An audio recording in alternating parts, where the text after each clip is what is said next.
Entonces nos encontramos con Trinidad Pérez, dramaturga y actriz chilena, titulada de la Universidad Finisterra. Actualmente es directora de Podium Podcast Chile. Bienvenida, Trinidad, ¿cómo estás? Bien, muchas gracias. Gracias por la invitación. De nada, muchas gracias a ti por poder acceder y darnos un poco de tu tiempo.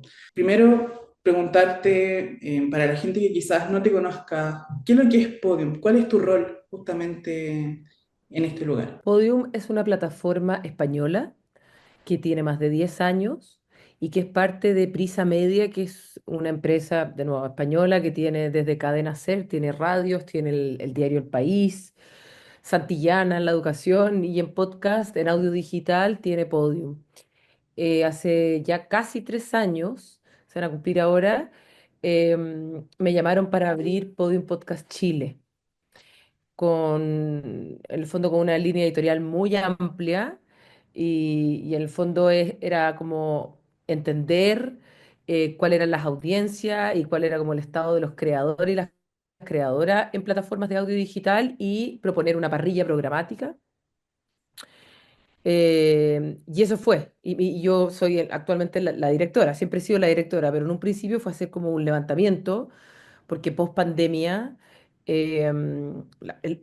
hubo como un boom de podcast, un boom de creadores y no había muchas casas productoras, había muy poquitas. Entonces, y estaba Emisor, por ejemplo, que era la única casa productora dentro de un conglomerado de radios y lo demás eran productoras independientes como Las Raras o Relato Nacional, que eran más podcasts de periodismo de investigación. Entonces no existía, salvo en emisor, digamos, una productora más grande que viniera de un conglomerado de radio, o sea, que viniera del medio sonoro.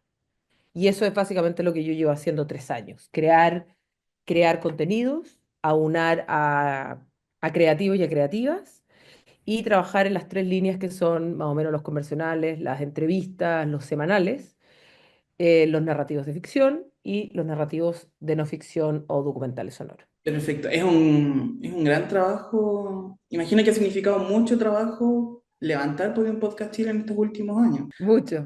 Somos un equipo muy pequeño, trabajamos en un consorcio muy grande, pero em, igual tenemos lógica de pyme, somos muy poquitas personas trabajando con metodologías que yo creo que yo traigo del teatro, o sea, de las artes.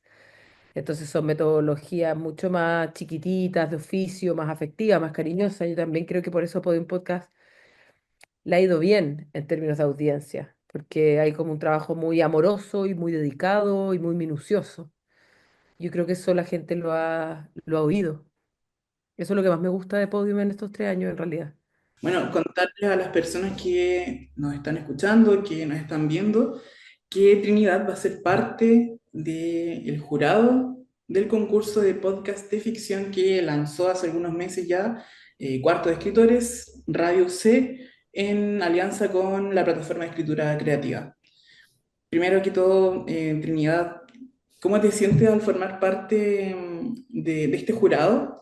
Y también saber tus impresiones de que se puedan realizar este tipo de actividades en universidades, por ejemplo.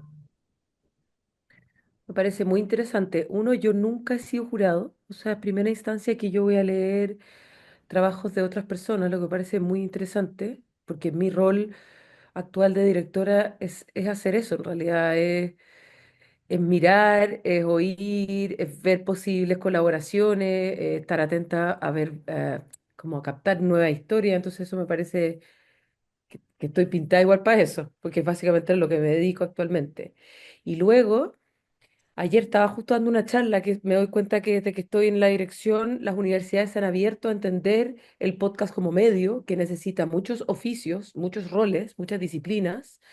Entonces me parece súper interesante que desde la literatura, desde la música, desde el periodismo, desde los actores, desde el teatro, podcast pueda entrar dentro de las mallas, porque es una posibilidad laboral real que van a tener las personas en la actualidad cuando salgan. Entonces, es un medio que evidentemente es un híbrido, se está creando, confluye otros medios, Pero igual quienes están educando hoy día deberían como tener en cuenta de que efectivamente es una posibilidad laboral y entenderla que es una posibilidad laboral que necesita de muchos actores. ¿Cachai? O sea, si yo soy periodista de investigación y tengo una buena historia, no solo con ese saber yo voy a sacar un podcast. Lo mismo que si tengo una muy buena historia de ficción.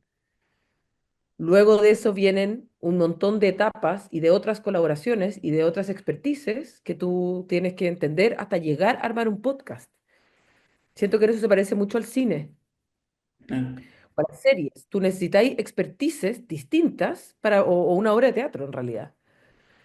Y siento que eso todavía no está bien comprendido. Es como, tengo un micrófono y tengo una buena idea y hago un podcast. No, es mucho más complejo que eso. Entonces me parece súper interesante que la conversación empiece a entrar en los ejercicios académicos. Me quiero tomar justamente lo que tú dices que se parece al cine, específicamente en que ustedes han trabajado ya podcast de ficción. Hace poco tuvimos Mm. Cordero, ¿cierto? Estaba protagonizado por Elisa Zuleta y Marcelo Alonso. Y preguntarte, ¿qué es lo que buscan ustedes o tú en un guión de podcast de ficción? ¿Y cuáles Mm. son estas diferencias con la ficción televisiva o la ficción de cine? Es bien interesante. Yo creo que lo menos explorado dentro del podcast es por lejos la ficción.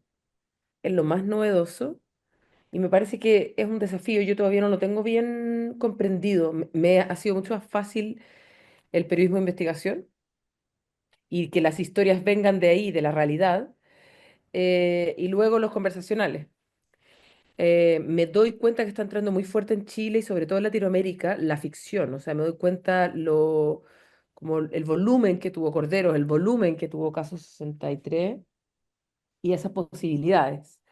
Em, Me parece que igual todavía es difícil porque con Cordero nos dimos cuenta de que todavía la escritura de guión, por ejemplo, está muy pensada para teatro o tele, Mm. para la visualidad. Entonces ha sido un trabajo súper interesante, sobre todo con la Cata, de escribir para podcast, de escribir para un texto que va a ser dicho en voz alta y que no hay visualidad. Entonces, que hay distintos tipos de escritura de guión. Nosotros trabajamos el guión textual y trabajamos el guión sonoro en paralelo. Y de nuevo, las lecturas también son siempre estamos leyendo en voz alta porque se tiene que pensar que esto está siendo oído, que no todo se tiene que explicar, que hay cosas que se oyen, hay cosas que se dicen, hay cosas que se entienden emocionalmente. Entonces, es súper importante a la hora de escribir ficción entender que esto es para un medio sonoro, que no es visual. Por ende, tiene que estar todo el tiempo sonando en nuestro cerebro. Luego, que es que es un guión que está escrito para una cosa mucho más íntima. Tenemos que pensar que siempre lo que yo oigo es inmersivo para la audiencia. Más allá de que mi tecnología sea inmersivo, ocurre de acá a acá para un auditor, entre oreja y oreja. Entonces, yo tengo que pensar que el guión que yo haga está ocurriendo en un espacio de mucha intimidad para el otro. Entonces hay que tener muy bien comprendido cómo se va trenzando lo que se dice, lo que se oye, los silencios, los ritmos, la cantidad de voces. Entonces es súper más delicado. Yo lo pienso como una orquesta, ¿cachai? Que son instrumentos que van entrando. Y me he dado cuenta que eso no está del todo desarrollado. La gente escribe para ser leído o para ser visto. Me doy Claro. cuenta de la escritura. Me imagino Entonces que, creo que hay un súper desafío, por ejemplo. claro, me imagino que debe ser todo un desafío también plasmar justamente este mundo donde se desarrolla la historia, que Totalmente. usualmente se muestra más que lo que escuchamos. Se descansa siempre mucho en la visualidad. Yo te diría que el podcast igual requiere cosas no tan grandilocuentes, ¿cachai? Por eso digo, el ejercicio de encontrar sutileza o cómo yo puedo armar este diálogo o este pensamiento o este flashback sin parafernalias visuales o sin sobretextualizarlo o sobreexplicarlo, que es el problema de la ficción, se vuelve muy didáctica porque la gente cree que tiene que explicarle todo a la audiencia. Y tú dices, no, la audiencia de podcast entiende de maneras mucho más sutiles. Y ese trabajo, el de la intimidad, el de la sutileza, el de componer lo que se dice con la música, con los paisajes sonoros, con los foley, todo eso es muy difícil. Y me doy cuenta que tenemos muy pocos trabajos de podcast de ficción en Chile, de hecho todavía. Así es. Porque después viene el trabajo con los actores, que también de nuevo es un trabajo de sutileza, que creo que eso sí lo tiene explorado el cine, en que los actores hagan menos, que realmente todo se procesa por el canal de la voz, entonces todo más sutil. Y luego saber que un buen trabajo de ficción tiene que estar de la mano con un buen trabajo de diseño sonoro y de postproducción sonora. Hay que trabajar con personas que entiendan el sonido y la música y Claro. que sean expertos en esa área, si tú quieres armar un buen podcast. En cuanto, Eh, disculpa, en cuanto a la dirección de actores que estabas mencionando, ¿crees que es más complejo también dirigirlos? sí, súper. Ha sido súper para mí como un desafío muy interesante. Siento que yo todavía estoy descubriendo. Yo dirijo a los actores también de las series que dirijo y también entender los tonos. Por ejemplo, yo trabajo siempre con los actores con la música ya hecha. O sea, en primera instancia es guionista, diseñador sonoro y yo. Y ahí, cuando está totalmente comprendido el universo sonoro y textual, armamos las piezas sonoras con las cuales queremos que las actrices y los actores entren al universo.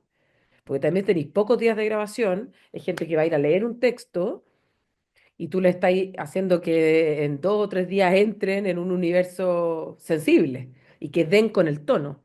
Entonces, claramente, el espacio donde grabemos, el ambiente, mi dirección, está siempre la guionista o el guionista ahí también para cualquier duda. Y en mi caso, el diseñador sonoro, que va creándole las atmósferas para que ellos entren más rápido, por ejemplo. Así nos hemos dado cuenta que funciona mucho mejor. Bien. Y bueno, ya mencionabas algo hace poco, pero ¿cuáles serían, si bien todavía es algo que se está descubriendo, cuáles serían los errores más comunes cuando se escribe justamente ficción sonora? Que no se escribe pensando en el sonido. Insisto, que se escribe en modo literario para la gente que le gusta escribir y se entiende por las palabras, como por lo cual, como se entiende que hay una textualidad que si yo lo digo en voz alta al tiro uno dice, "Arr". Entonces yo diría leer en voz alta todo lo que se escribe todo el tiempo y si hace sentido en uno. Leer, escribir, leer en voz alta. Y al tiro uno se da cuenta de, ah, no, esto no suena, esto suena poco orgánico, o esto suena falso, o esto suena sobreexplicado y esto lo podría decir y esto lo podría hacer sonar. Al tiro uno va distinguiendo. Y también el peligro de crear un universo extremadamente grandilocuente, insisto, crear para la visión. Ese es el mayor error. El mayor error es eso. Después la sobreexplicación también es un error, tratar a un otro como esto no es de adrede, pero tratarnos como tontas a la audiencia, que ha sido un camino que para mí ha sido, desde que yo estoy haciendo performance, es como cómo yo propongo temáticas o levanto preguntas o armo universos seductores, ¿cachai? Que no estén cerrados y que la audiencia tenga que ser activa, ¿cachai? Tenga que descubrir algo, que se levanten buenas preguntas, que la gente no me diga de qué se tratan las cosas, ¿cachai? Como a mí no me interesan los manifiestos en términos de guión. O cuando yo escribo y cuando yo leo escrituras que me están como diciendo cómo se hacen o cómo se piensan las cosas, me parece mucho más interesante ir descubriendo con un buen personaje, que ese personaje esté dentro de la ficción descubriendo algo, ¿cachai? Me parece que son verbos mucho más atractivos para la audiencia.